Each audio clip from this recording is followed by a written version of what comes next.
Hello, family beyond fortune. May this tale find you in peace, and may every word serve as shelter for your heart.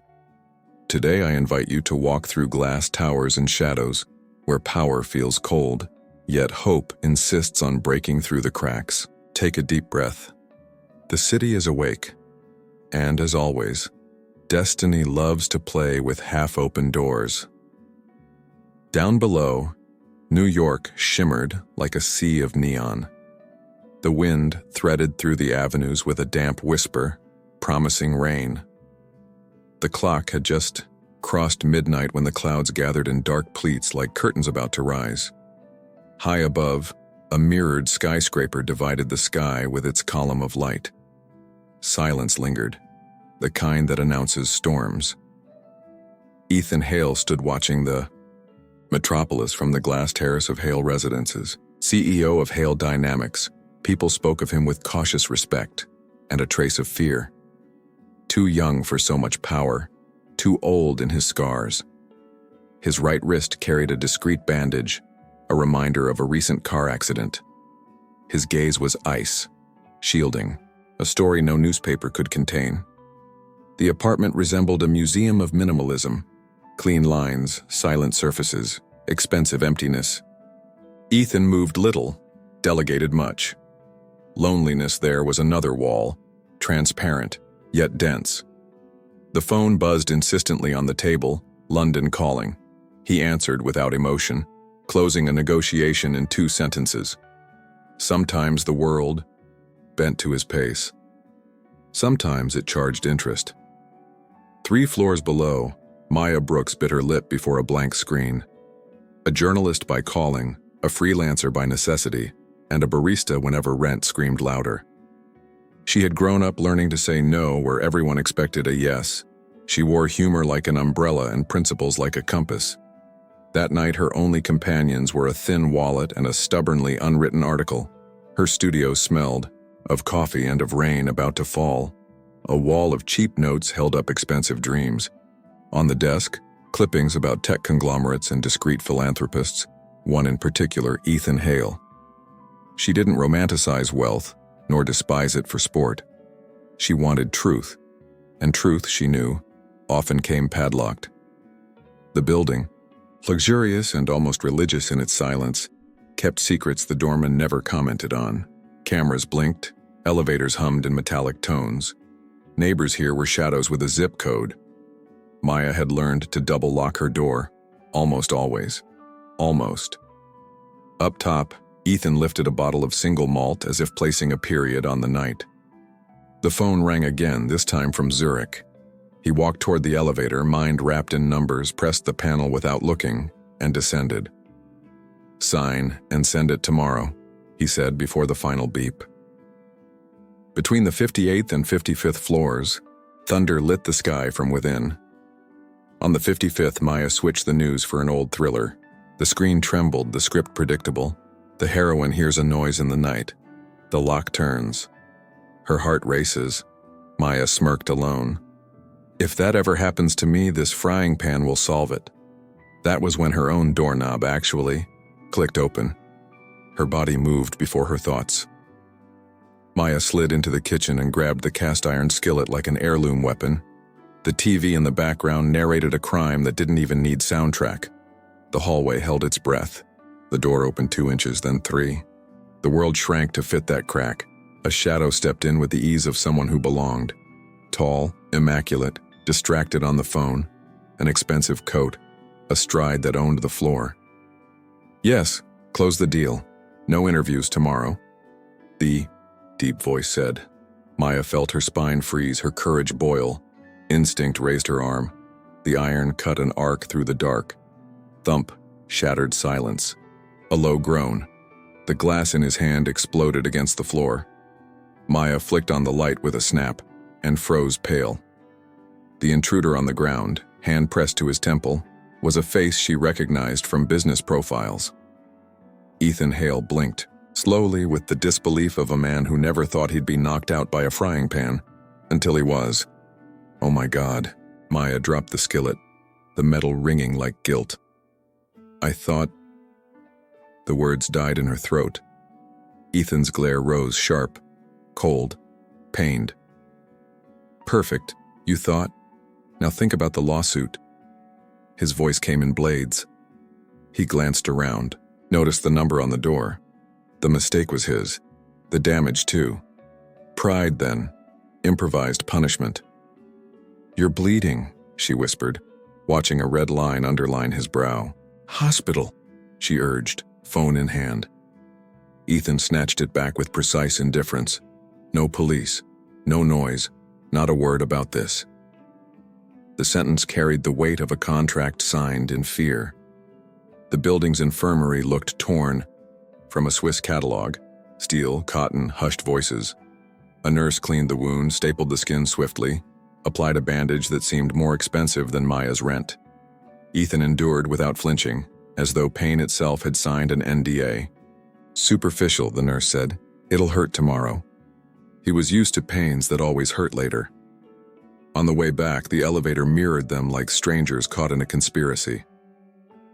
What's your name? He asked, curt. Maya Brooks. He nodded, storing it. Tomorrow, 9 a.m. penthouse. You'll make it up to me. His tone didn't ask, it carved orders into the air. Maya crossed her arms, sketching courage over fear. I defended myself. He smirked without humor. And you'll defend yourself better in my office. Back, in her studio, Maya set the skillet in the sink like evidence of a crime. She laughed nervously at the absurdity. Congratulations, Brooks. You knocked out the man who hates interviews the most. An email flashed. A bill demanded. She pressed her forehead to the cold glass. The city judged her with its lights. Dignity said, don't go. Rent said, go. At 8:57 a.m., Maya crossed the lobby with her spine straight and her nerves undone. The guard checked her temporary badge, pressed an invisible button.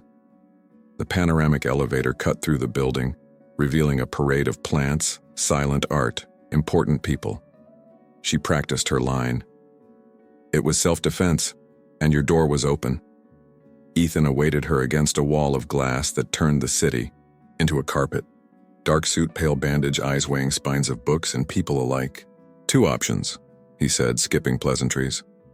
I sue you for assault, or you work for me for 30 days as a temporary assistant. Enough time to cover the impact. The pun landed dry. The contract, printed, already lay on the desk. This is abuse of power, Maya countered, chin 1 inch above fear. It's an agreement, he corrected, like a man editing dictionaries. Schedule, emails, meetings, full confidentiality. 30 days. Starting now. The pen weighed heavy in her hand like social lead. Maya signed. Ethan opened an inner door, unveiling a world of glass and deadlines. Welcome to the 58th floor, Miss Brooks, and keep your skillet. Here we only work with high heat. Outside, the first thunder rolled, like destiny stamping its mark. Maya's first day as an assistant didn't feel exactly like punishment. It felt like diving into an aquarium where the fish wore suits. The executive floor of Hale Dynamics was built of glass, steel, and controlled silence. Every step she took echoed, reminding her she didn't belong there. Deep down, she knew this contract wasn't merely payback. It was a game. And Ethan Hale always played to win. Agenda. The word left his mouth like a sentence, not a request. Maya swallowed. Hard, picked up the tablet and read the endless list of commitments. Meetings in Zurich, lunch with investors from Dubai, a press conference canceled without explanation. He confirmed or dismissed each one with a flick of his hand, as if the entire world were a chessboard, and she the least relevant piece. But Maya wasn't an easy piece to move. If you cancel the meeting with the minister, you'll cause a diplomatic problem. Do you want that in your biography? She dared, without lifting her eyes from the tablet. His silence lasted 3 beats too long. Then the corner of his mouth threatened a smile. You read politics? She raised her gaze, steady. I read people. He looked away, irritated at being read. The day moved like a machine. Automatic doors, clipped phrases, glances heavier than words. Maya, despite the tension, refused to shrink into shadow. She corrected documents, intercepted calls, and even dared to block an unwanted one from someone named Isabella. She said it's important, Maya warned. Everything from her is important and toxic. Don't transfer again, Ethan shot back. His voice was ice, but his eyes hid fire. At lunch, he secluded himself with two executives, leaving Maya alone at a corner table. She observed, took notes, but she also noticed. The way he refused wine, the calculated grip on his cutlery, the rigidity that looked like a mask. It was like watching a play where the lead actor never stepped out of character. Until his phone buzzed, and for a moment the mask cracked. An unknown number. He looked too quickly. Put it away too quickly. When they returned, the storm that had threatened since the night before finally broke. Heavy drops struck the glass as if demanding entry. The floor seemed to float amid gray clouds. Maya typed, but her eyes kept drifting, to Ethan. He stared at the rain, silent, as though recalling something he'd rather forget. A trauma, an absence, a loss no power could heal. Suddenly, the lights flickered, the hallway lamps sputtered, the computers rebooted. Power outage? Maya whispered. The generator took 10 long seconds to kick in. 10 suspended seconds of darkness, filled only with breathing. And in that penumbra, for a moment, Ethan stood too close. A flash of lightning cut across his face, cold, yet vulnerable. He stepped back the instant the power returned. Keep typing. By late afternoon, a crucial meeting awaited. Impatient investors, multi-million-dollar contracts, scrutinizing eyes. Maya handed out folders as though she'd done it 100 times. When one executive lobbed a loaded question, Ethan countered with sharp numbers, but Maya added a simple line. And beyond profit, there's human impact. That's what the market values now. The silence that followed was respectful. The investor nodded. Ethan glanced at her sideways as if staring at a puzzle. After the meeting, he called her out onto the terrace. The city, washed by rain, smelled of asphalt and thunder. Who exactly are you? He asked bluntly. Maya folded her arms. The woman who nearly knocked you out with a frying pan, and who now saves your meetings. He didn't smile, but his eyes betrayed his seriousness. Dangerous combination. The phone buzzed again. The same unknown number. Ethan rejected it without looking. Maya noticed. Problems that cost a fortune? She teased. He turned his face, closing the subject. But the shadow in his eyes said yes.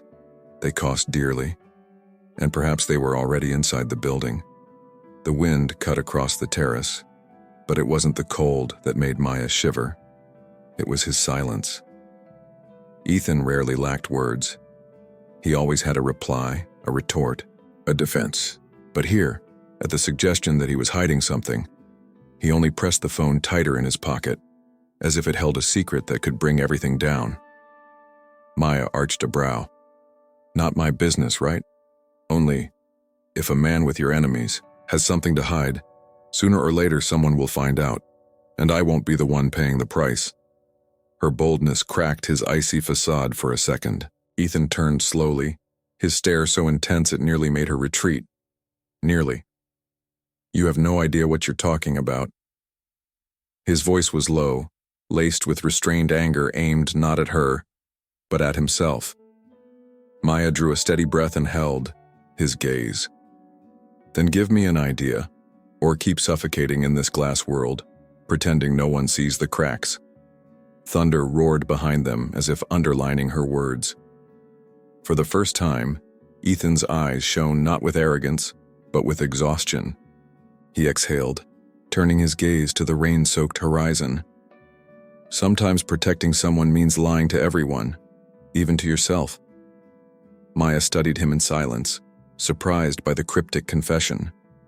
It wasn't much, but it was a shard of truth, pulled from a man who never gave anything away. Before she could answer, a security guard opened the terrace door, breaking the moment.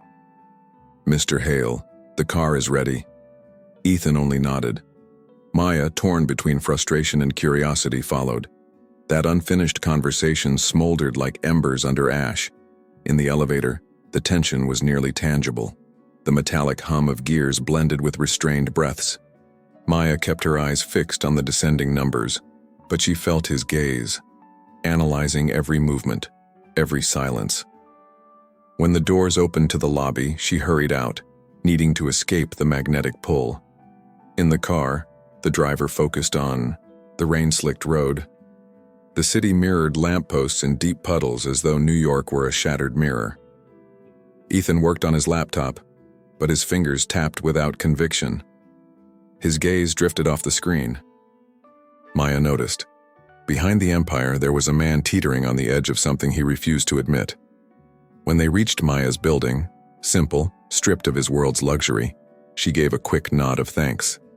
But before she could step out, Ethan's voice stopped her. "You talk too much for someone who doesn't understand the rules." Maya leaned back into the car, fearless. "Or maybe I understand the rules. I'm just not afraid to break them." He stared at her, and for a breath the air thinned. Ethan's eyes, so trained to intimidate, reflected something different. Respect. Perhaps even fascination. Maya shut the door firmly, crossed the sidewalk, and entered the building without looking back. But she knew. She felt it. He was still watching. From the back seat, Ethan sat motionless, his face half lit by the street's reflection. The phone buzzed again, the same unknown number. This time, he answered. A woman's voice came through, soft yet threatening. "She's already inside your circle, Ethan. You know what happens to those who get too close." His expression hardened, and for the first time in a long while, the ice seemed about to crack. The next morning brought a clear sky, but for Ethan the storm still raged within. The voice from the night before echoed in his mind. "You know what happens to those who get too close." He scanned reports without really seeing the numbers. The problem was no longer just the market. It was the risk of Maya being caught in a game he couldn't control. Maya, on the other hand, arrived early. So early that even reception looked surprised. She carried with her a plain coffee from the corner bakery and set it on his desk without asking. "You strike me as the type who only drinks overpriced espresso, but this one saves lives at 8 in the morning," she said with a laugh. Ethan raised an eyebrow, but he didn't refuse. The simple gesture unsettled him more than any multi-million-dollar meeting ever could. That cheap coffee tasted unexpectedly good. Maya didn't need to force her way past his defenses. She did it naturally, with a humanity he had forgotten existed. And that infuriated him, because every smile of hers reminded him just how vulnerable he was becoming. The day promised to be long. That night there would be a charity auction filled with businessmen, socialites, and journalists. Ethan despised such events, but he was obligated to attend. "You're coming with me," he announced without looking at her. Maya arched a brow. "Of course, because every millionaire needs someone to carry his suit under the spotlights."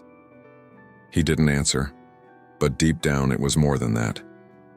That evening, Maya appeared in the corporate tower's lobby in a simple black dress, elegant in a way that needed no designer label. Ethan stared at her a moment too long before looking away. In the car, the silence between them wasn't empty. It was charged, like a spark threatening to ignite something greater. The auction was held in a glass hall, lit by chandeliers that seemed to fall from the heavens. As they entered, every gaze turned first to Ethan, then instantly to Maya at his side. Whispers rippled like wind. Who is she? A new assistant, or something more? Maya held her composure, smiling faintly, as though she were used to being judged. During the event, a rare painting was announced. The bidding began aggressively. Ethan remained quiet until a rival, a magnate known for shady alliances, placed a ridiculous offer just to provoke him. "You're going to let that slide?" Maya whispered. Ethan looked at her, and for a second the flame of challenge flickered in his eyes. He raised his hand, doubling the amount. The room erupted in murmurs. "You're insane," she muttered. When the gavel fell in his favor, he leaned closer, far too close. Sometimes winning is priceless. Maya's breath caught. His nearness was dangerous. His gaze, even more so. But before she could pull away, flashes exploded, cameras capturing them together as if they were something far beyond boss and assistant. Across the room, a woman watched. Tall, flawless, eyes sharp as glass. Isabella, the name Maya had heard, just days ago. When her gaze locked with Ethan's, the atmosphere shifted. It wasn't just the past, it was a threat. Isabella's slow, venomous smile was that of someone who already knew the next move in the game. Maya noticed the ice in Ethan's expression at the sight of her. No explanations were needed. She understood instantly that something deeper, perhaps destructive, existed between them. And unwillingly, she was already standing in the middle of that minefield. Maya swallowed hard when she read the message. Her heart pounded, but she didn't let it show. She slipped her phone into her purse and kept her polite smile fixed, while classical music blended with the murmur of voices around her. Inside, though, she felt as if unseen eyes were watching her every move. Ethan noticed the subtle shift in her expression, but he didn't ask. Not here. He was too busy maintaining the role of the unshakable man in Isabella's presence. He knew her too well. Every step she took was designed to wound. Every glance was a promise of war. Isabella, for her part, prowled the room like a predator in familiar territory. She greeted businessmen, smiled for the cameras, but never took her eyes off Ethan or off Maya. As she passed close by, she leaned in just enough for Maya to hear, "Careful, darling. Not everything that looks like protection is truly safe." The words dripped like poison. Maya's skin prickled, but she drew a steady breath and replied with irony, "Thanks for the advice. I'll add it to the list of things I never asked for." Isabella arched a brow, a cold smile curling her lips before she walked away. Ethan caught the flash of defiance in Maya's eyes but stayed silent. He admired her courage, even when it put her at risk. The night wore on, but Maya couldn't shake the weight of the message or Isabella's veiled warning. When the final items were auctioned, Ethan led her to the car.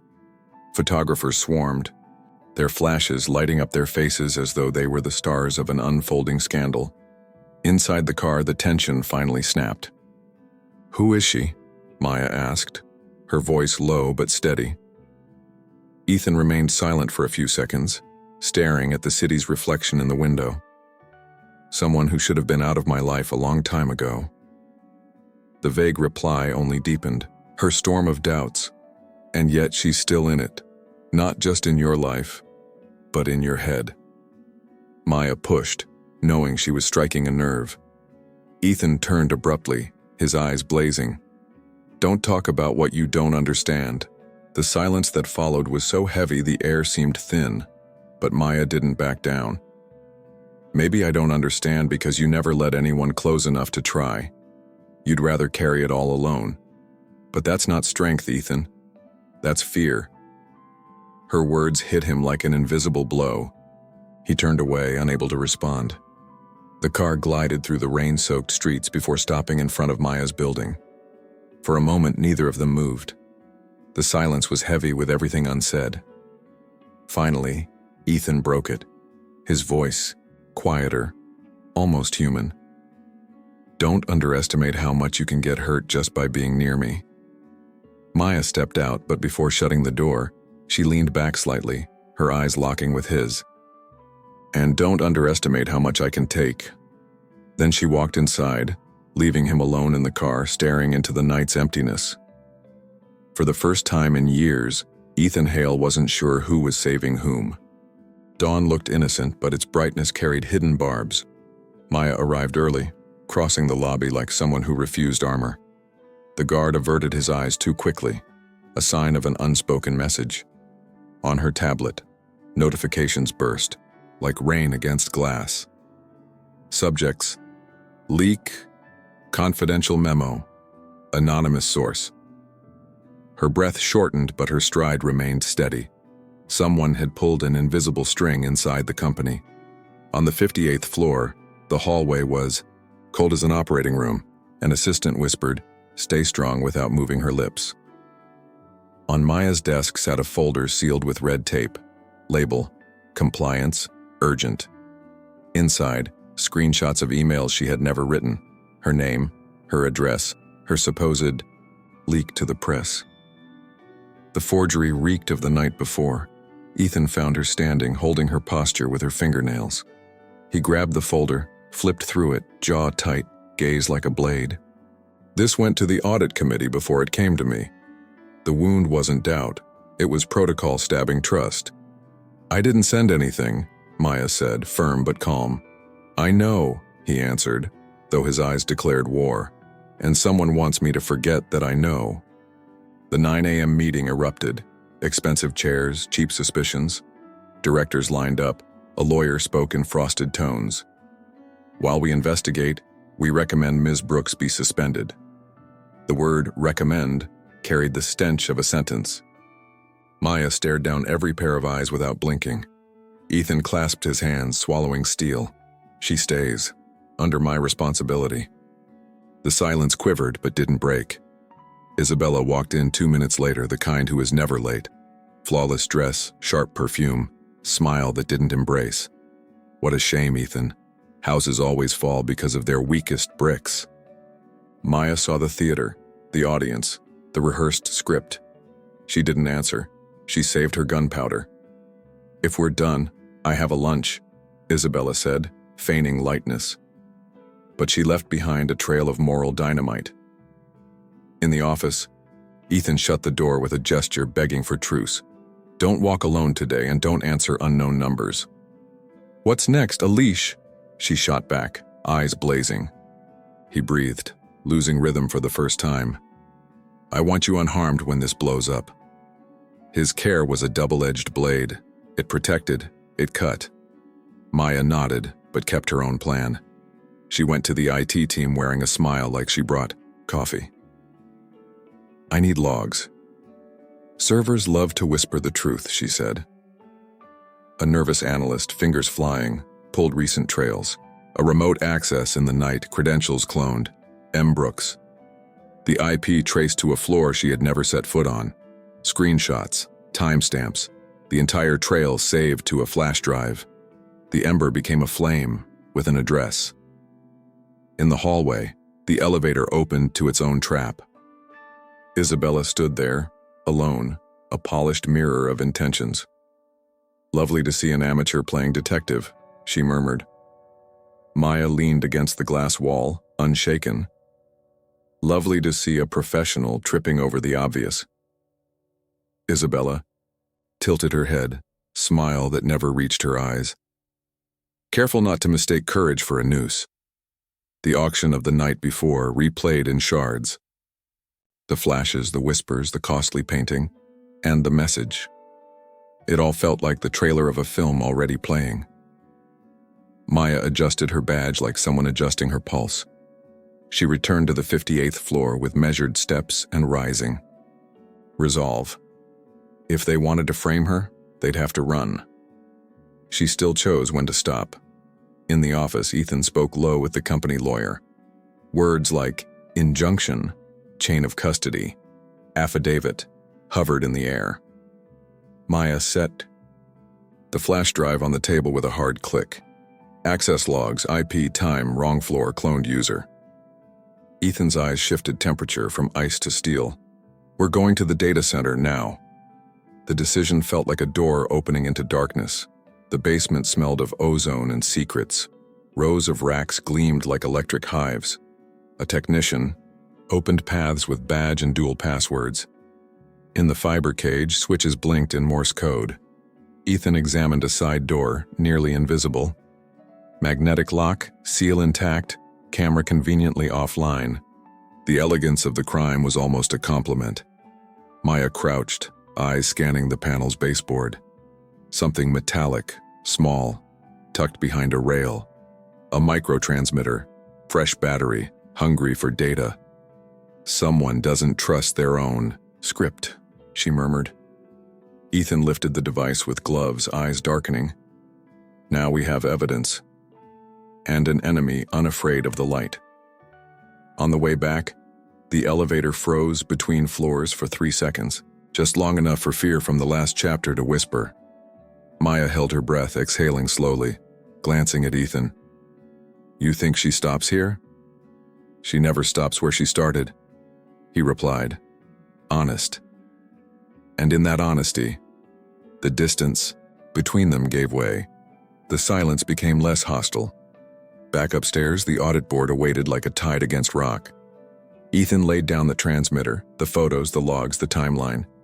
The table swallowed the noise with polished teeth. The lawyer cleared his throat, realigning convictions. If confirmed, the narrative changes course.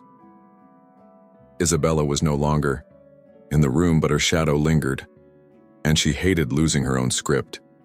In the break, Maya sought air on the terrace where truths had reigned. The city seemed to breathe for her when she forgot to. Her hands still trembled, but her feet were firm. Her phone buzzed. Unknown number. She declined. It buzzed again, insistent, like a knock on the wrong door. She answered on the fourth ring, voice intruding without permission. "Ever felt the rope tightening, journalist?" The threat was bare, sharp, functional. "Come down alone to the garage. 5 minutes." Maya inhaled as if reading a verdict.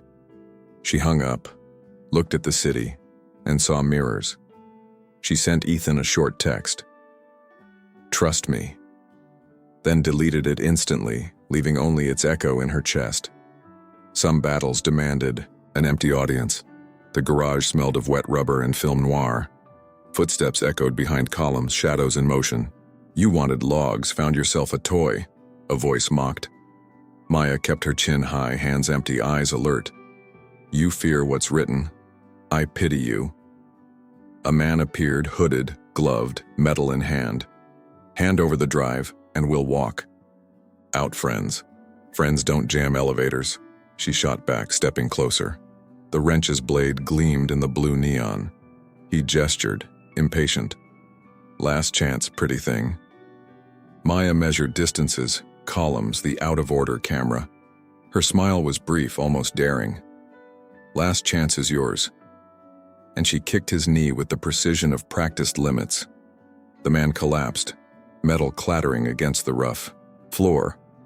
Maya sprinted for the stairs, her heartbeat sinking with alarms. A siren wailed in the distance, or maybe just her mind screaming. The attacker rose, limping, cursing, hurling the wrench. She turned a corner, and suddenly a door swung open. A hand yanked her inside, strong, familiar. "I told you not to go alone," Ethan growled. The room was a concrete shelter between columns and shadows. Ethan held her against his chest, checking if her tremors were fever or fear. "I got their license plate," she whispered, breathless. He locked eyes with her, and for once there was no mask. "Then we finish this, Maya, with you at my side." Outside, footsteps chased ghosts and found nothing. And just as the emergency light flickered, something cracked above, as if the building itself warned. The war had begun. Breathed. Some directors averted their eyes. Others feigned calculated surprise. Maya observed carefully, searching for who sweated in silence. It was the game of truth, staged in suits and ties. Across the table, a director named Collins cleared his throat nervously. "These allegations will of course require external audit." Ethan leaned forward slightly, voice low but cutting. "They will. Starting now." Maya noticed the rapid exchange of messages on cell phones. There was complicity there, invisible threads binding board members. Perhaps Isabella wasn't the only architect of this war. The enemy was growing in both number and silence.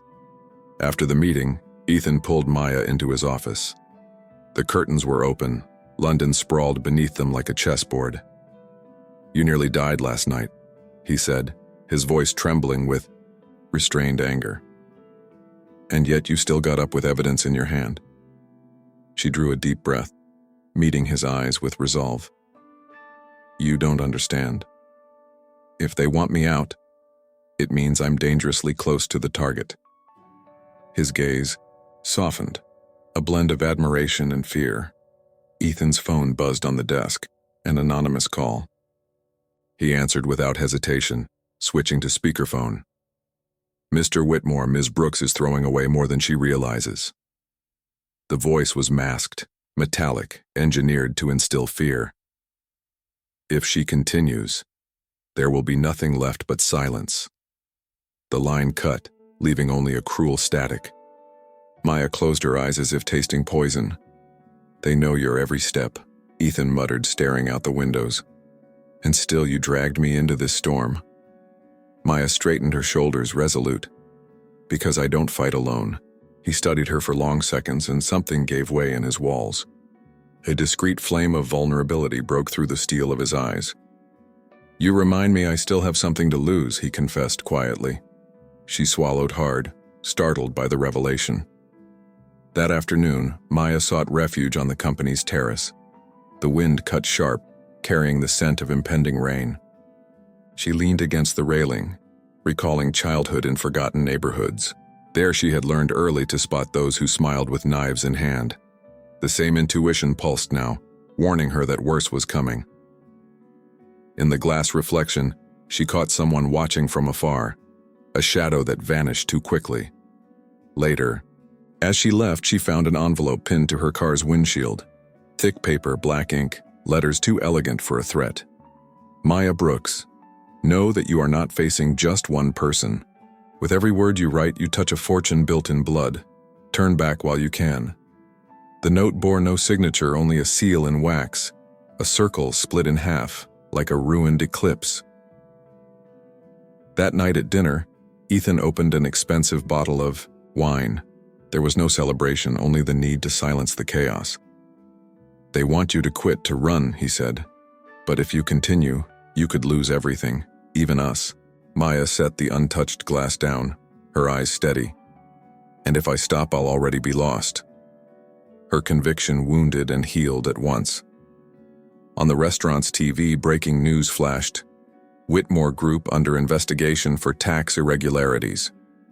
Headlines scrolled, showing photos of Ethan beside Isabella. The public didn't know the context. They saw only scandal, ready-made. Maya felt the weight of the world crash onto the table. The curious stares of other diners cut like invisible blades. Dinner had become a public trial. Ethan gestured irritably for the waiter to turn off the TV. "She's accelerating the game," he muttered, fingers tapping his glass. Maya watched him, noticing even he was beginning to crack. "You still haven't told me everything," she said softly. He lifted his eyes, shadows of secrets heavy in his pupils. "There was once a contract, years ago. Isabella knows the details." Her name sounded like a curse between them. Back in the car, the tension was thicker than the night traffic. Maya stared at the red lights reflecting in the windows. "If you don't come clean, I can't fight beside you." He gripped the steering wheel as though he might break it. "Isabella was more than just a lover. She was my partner." The streets fell into silence for long seconds. Every word landed like dynamite in her chest. "So this war is personal," Maya concluded, voice firm. "She doesn't just want the throne. She wants you on your knees." Ethan exhaled, his eyes fixed on the dark road. "And I put weapons in her hands by trusting too much." Maya bit her lip, wondering how many more secrets lingered. The truth, as always, had arrived late. But there was still time to flip the board. By morning, the headlines plastered every front page. Blurred photos of Ethan with Isabella at dinners years ago. The narrative was clear. Scandal, betrayal, fraud. Maya flipped through each page, her stomach twisting in anger. She knew they weren't proof, but for the public, appearance was enough. Across the table, Ethan watched in silence. His reputation was bleeding out in the square. At the office, employees whispered as Maya walked by. Some glances carried pity, others suspicion. With every step, the feeling of isolation deepened. Isabella no longer needed bullets. She used rumors as ammunition. Maya retreated to the restroom, splashing cold water on her face. In the mirror, she didn't see a victim, but someone still breathing fight. It was time to strike back. That night, Ethan gathered only 3 trusted allies. A discreet room, curtains drawn, phone switched off. On the table, Maya spread the screenshots and the sealed note. "Who signs like this?" she asked, her voice echoing. One of the men recognized it. An old offshore society, linked to arms contracts, a front Isabella once used. The pieces began forming a dangerous mosaic. Ethan looked at Maya as if seeing her for the first time. Not the journalist, but the woman who dared unearth monsters. "You realize if we expose this, there's no going back?" She nodded without fear. There never was. He inhaled deeply, part of him surrendering to the inevitable. "Then we go together. But know this, they'll try to destroy you." She gave a brief smile. "Only if they manage to silence me." Tension turned electric between them. Ethan stepped closer, nearly brushing her shoulder. For a moment, he forgot the collapsing world outside. "You make me feel again," he murmured. Maya held her breath, her heart racing, but she stepped back half a pace. "Don't mistake protection for passion." He looked at her like a man ready to fight, not surrender. The next morning, Maya received an anonymous email. Subject: "Want the truth? Come alone." The body contained only an address and a time, a warehouse by the docks at midnight. She hesitated but knew it was her chance to pull the final thread. The danger was obvious, but silence would be worse. She kept the information to herself, at least for now. As the clock ticked, Maya stared at the note with the broken circle. The split symbol now looked like a half-open door. Outside, London pulsed as always, indifferent to the storm. Inside, she charted a destiny without guarantees. Midnight was drawing near and the choice was hers alone. To follow the trail meant crossing the point of no return. And something told her Isabella would be waiting. Midnight sank the piers into a glass-like silence. The Hudson breathed in mist, blurring the outlines of ships. Cranes slept like steel skeletons against the sky. A distant beacon pulsed, an eye that never closed. Maya parked 2 blocks away, hood up, footsteps muted. The address from the email glowed on her phone's map. She switched it off and shoved her fear into her pocket.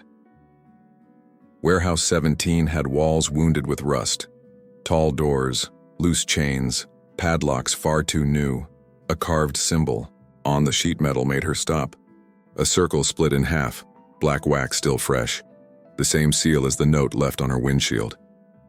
Maya touched the mark, feeling the cold metal, and pushed the door, which groaned on a weary hinge. Inside smelled of oil, paper, and stagnant water. Stacked crates carved corridors of shadow. Invisible rats scratched urgency into the silence. A lone bulb flickered, splitting the world in shards. "Brooks?" a thin voice whispered from the back. Maya lifted her chin and stepped forward, hands visible. "I'm here. Show your face or show me the facts." A man emerged from behind an open container. Cheap suit, unshaven beard, eyes hollowed by sleeplessness. He clutched a weathered folder against his chest. "I worked for them. Shadow accounting." His finger tapped the symbol on the clipped notes. "They call it Eclipse, a holding made to erase trails." "And Isabella?" The question came out sharp. "Luxury executor, the voice that never signs contracts." "And who does sign?" Maya pressed, unflinching. "Disposable fronts, one of them is your director Collins." The air grew thick like cold oil clogging gears. He opened the folder, showing printed spreadsheets. Months, amounts, code names, destinations on warm islands. Fake leverage, fake donations, headlines that stick. Maya skimmed, her eyes slicing through the data. There were IPs, cloned credentials, precise dates. Hale's data center had become a resonance chamber. "They want your name to wash their filth clean." "Why give this to me?" she asked, breath short. "Because I've already been warned. Next warning takes my breath." The bulb flickered and footsteps grew outside. Engines sputtered on the far side of the dock. A beam swept through the door's gap like a knife's tongue. The accountant paled, teeth clattering without cold. You weren't followed, were you? Maya already knew. She slipped the folder into her coat without hesitation. Shortcuts attract long hunters. The latch groaned, and shadows surged in like a tide. 3 men, hooded, boots built to break bones. Good evening, journalist, hand over the toy. The middle one grinned with teeth like knives. Maya backed to the nearest column, calculating angles. And if I say no? She bought 3 seconds. You say no. We say goodbye. Tuddy boy. First stepped forward, raising his bat. A sharp crack sliced the scene in half. The side floodlight burst into nervous sparks. A silence of shock, the faint scent of gunpowder. Drop the bat and the bravado, a voice commanded. Ethan stepped out of the shadows, lantern in hand. Its beam carved courage into the damp concrete. She's not alone tonight. The leader laughed dry, spitting to the side. A rich man with a flashlight doesn't scare storms. Maya was already moving before the insult ended. She hurled a metal nut at the winch's switch. The chain dropped, screaming, blocking their path to the door. Ethan yanked Maya by the sleeve to the right. The stacked crates became a labyrinth, the warehouse a board game. The accountant bolted at the first shout, stumbling over himself. He'll die running blind, Maya thought aloud, but the thunder of boots swallowed any warning. Ethan shoved. A rolling staircase of iron with force, it toppled, creating a pit of steps and dust. Side exit 15 meters behind the loader, he said. She realized he had already studied this floor plan. Behind the loader lay an inspection door. Rusty lock, pin latch, angry hinge. Ethan passed her the lantern. She passed him the folder. The first hooded man appeared in the corridor, panting hatred.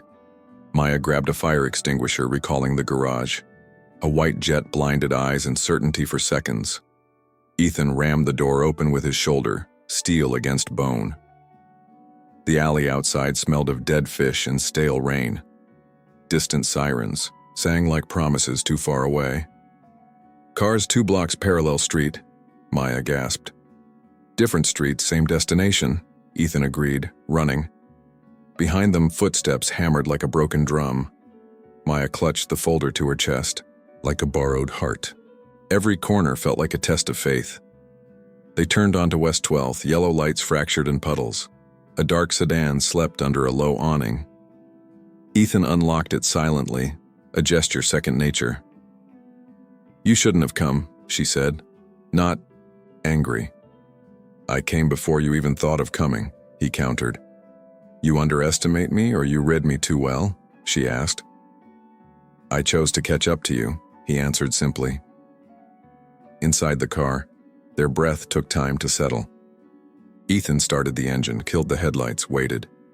Maya opened the folder on her knees, shadows framing the pages. At the bottom, a flash drive labeled Eclipse D07. Old bank stamps stretched across faded receipts.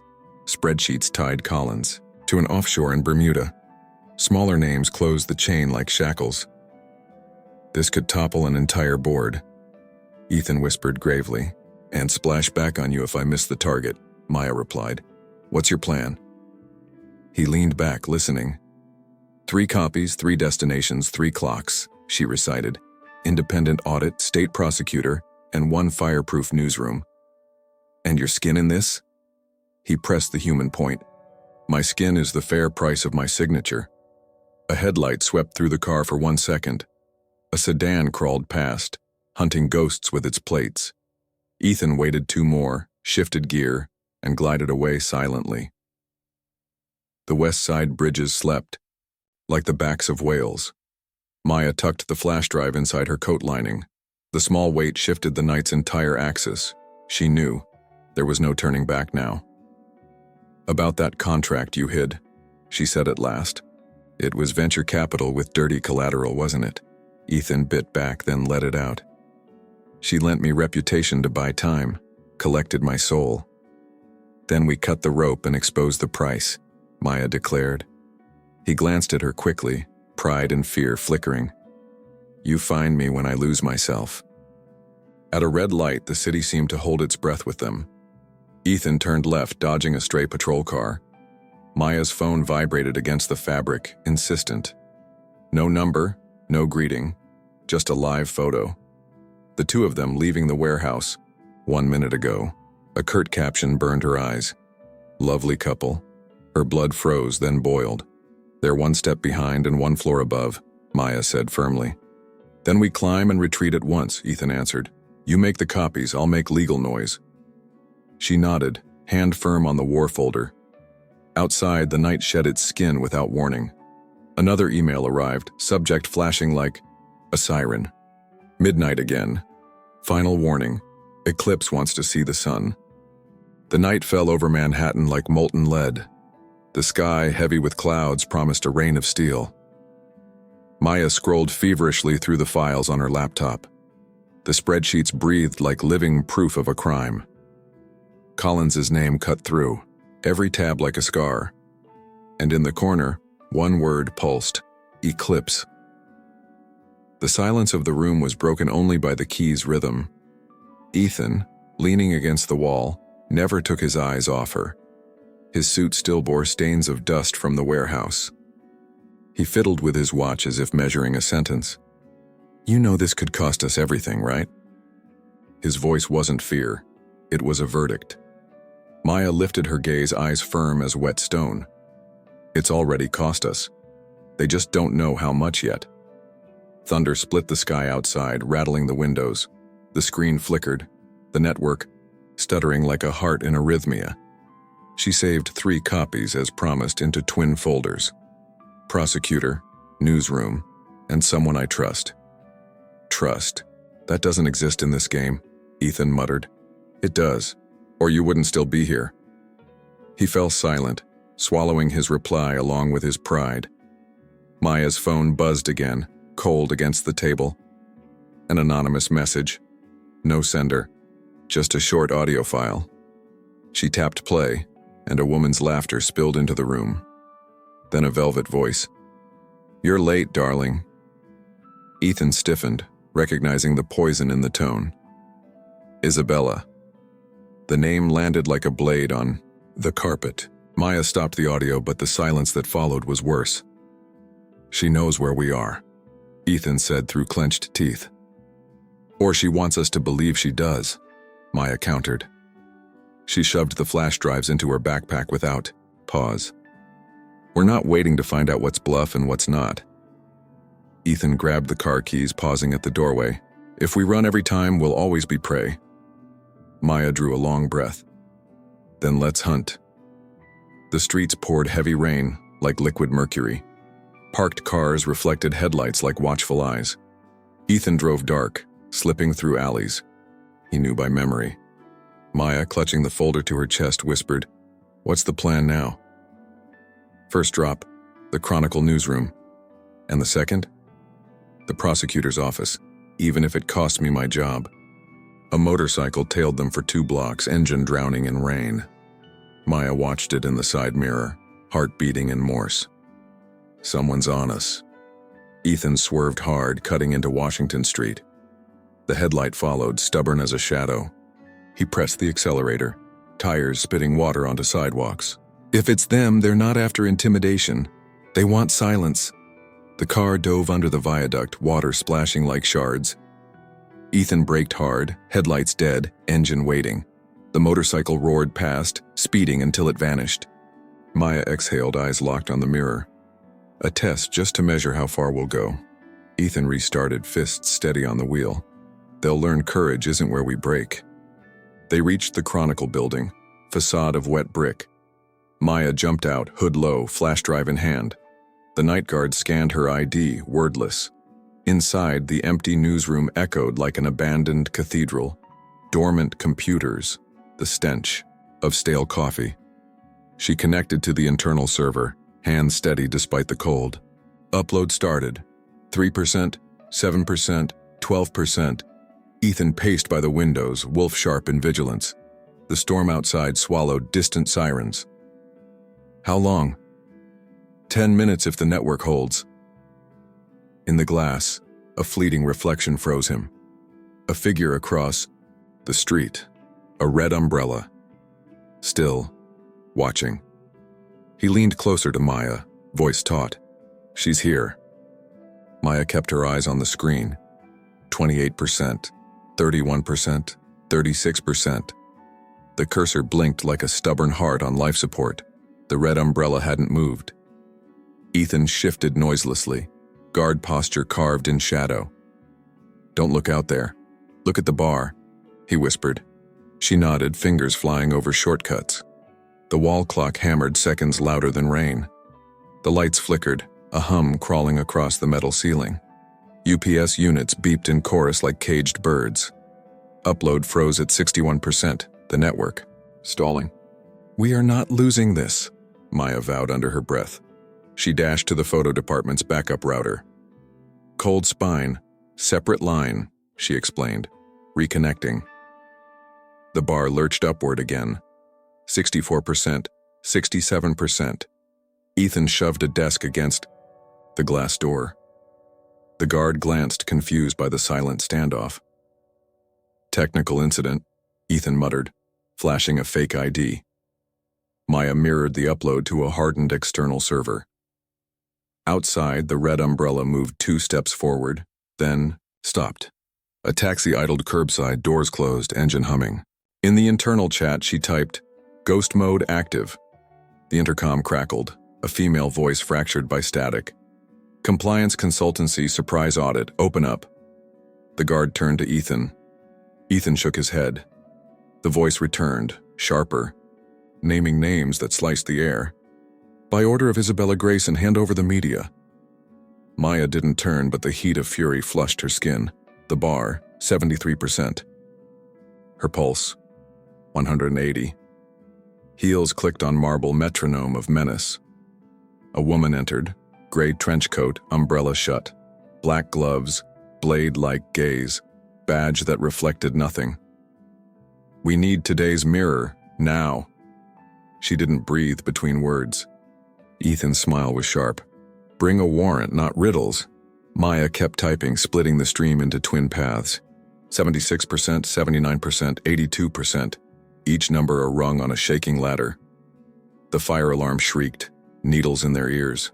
Sprinklers spat cold rain across desks and screens.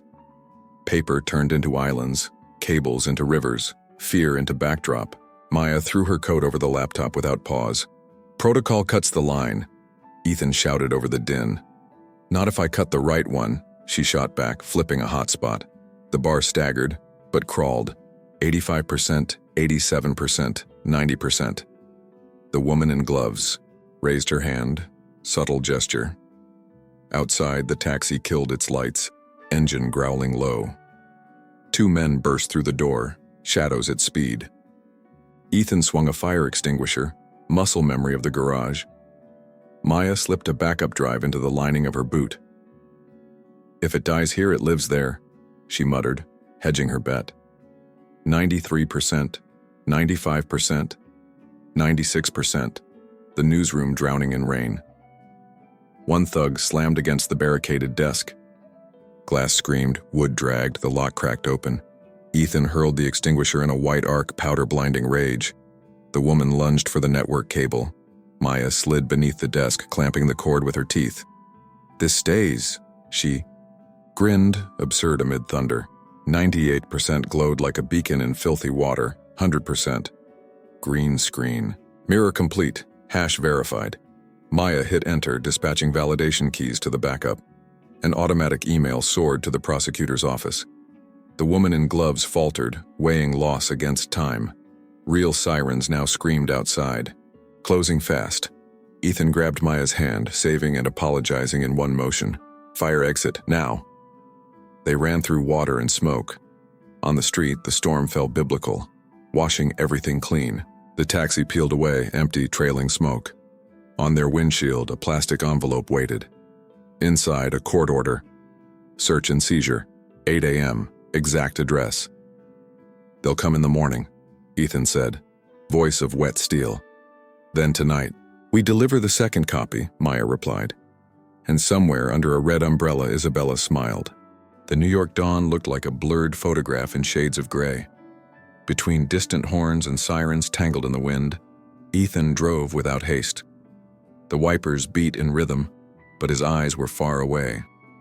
In the passenger seat, Maya cradled the damp laptop as if it were a child. Her breath was caught between exhaustion and fear. "We've bought time, but we haven't won the war," she said, breaking the silence. Ethan only gripped the wheel tighter, a man carrying secrets too heavy to name. In the back seat, a plastic envelope lay like dormant dynamite. The official subpoena, proof that the morning would arrive armed against them. "They'll break in at 8 sharp," Maya whispered. "Then we won't be there to greet them," Ethan replied flatly.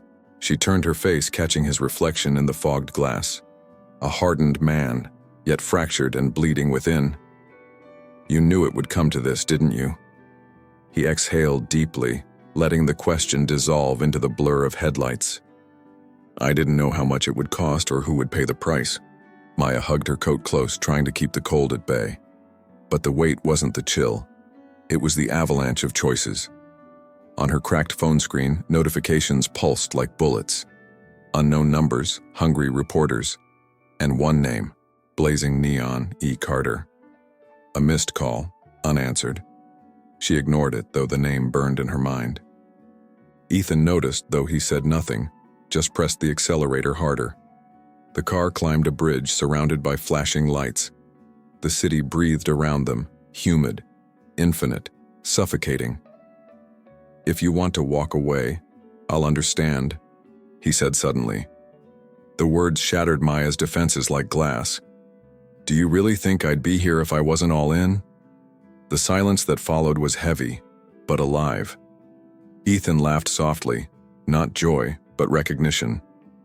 "You're braver than you should be. And you're more human than you pretend," she answered.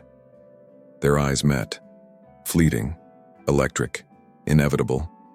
In that instant, the line between allies and something more blurred. A thread invisible, but pulling, binding them to the same fall. Their destination wasn't her apartment nor the newsroom. It was an old building in Queens, paint peeling from its facade. Behind it, hidden, an aging server, an old mirror. Ethan called it the black box, relic of dirtier times. "If everything fails, the truth survives here," he said. Maya stepped out, heartbeat pounding at her throat. Every shadow felt like a threat, every creak a warning. Inside, the air stank of rust and dust.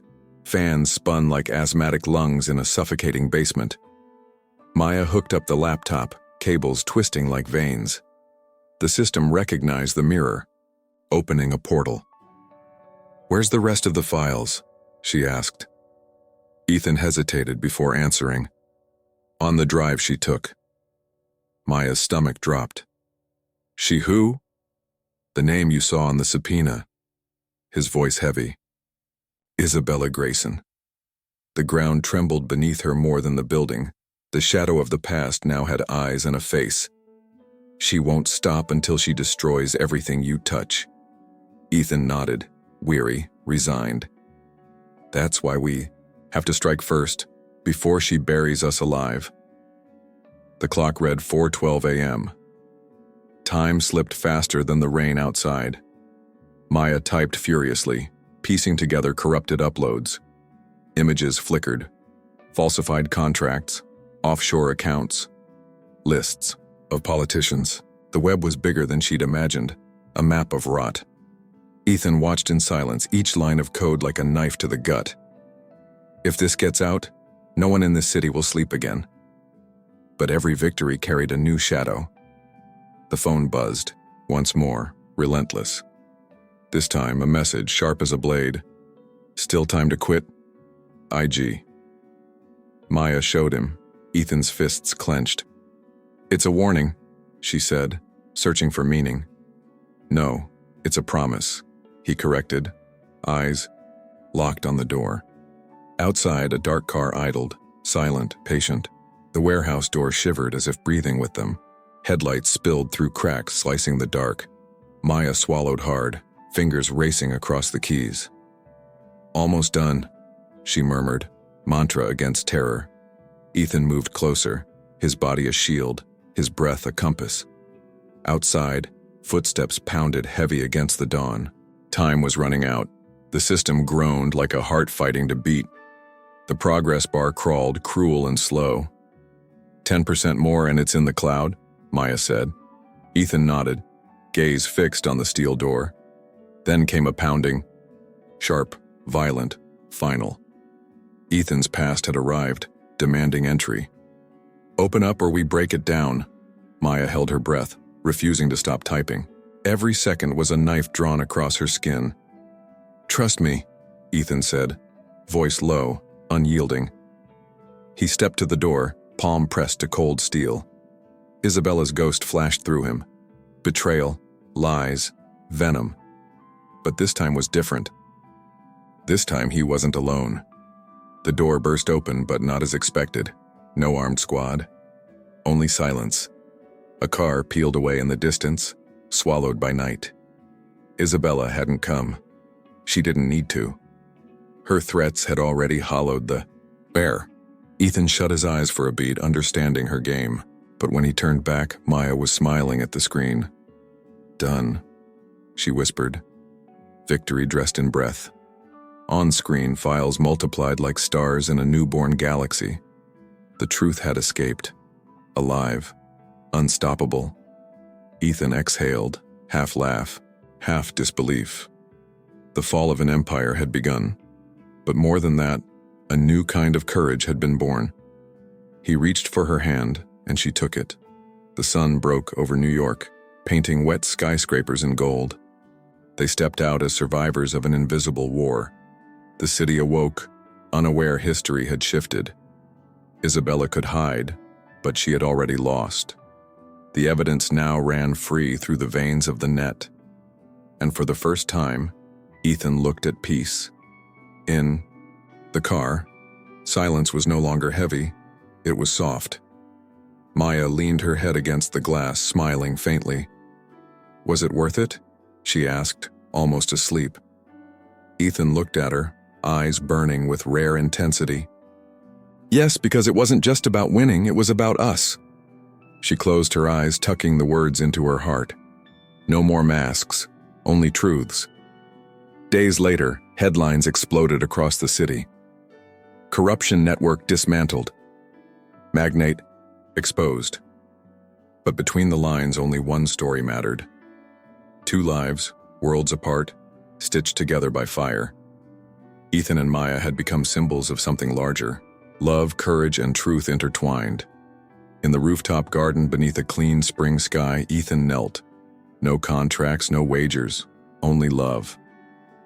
Maya, you changed everything I believed in, and showed me wealth means nothing without someone to share it with. Will you build the rest with me? Her tears gleamed like diamonds in the morning light. Yes, because it's always been you, even when I didn't see it. Their kiss sealed more than romance. It sealed rebirth, a vow of life shared. The city roared below, chaotic, relentless. But in that instant there were only 2 hearts beating as one. The lonely magnate and the ordinary woman had won. Not by power, but by love and by truth. If this story touched you, don't forget to subscribe to the channel, like, and share with someone who still believes in love's power to change everything. Together, let's spread stories that awaken courage, passion, and hope.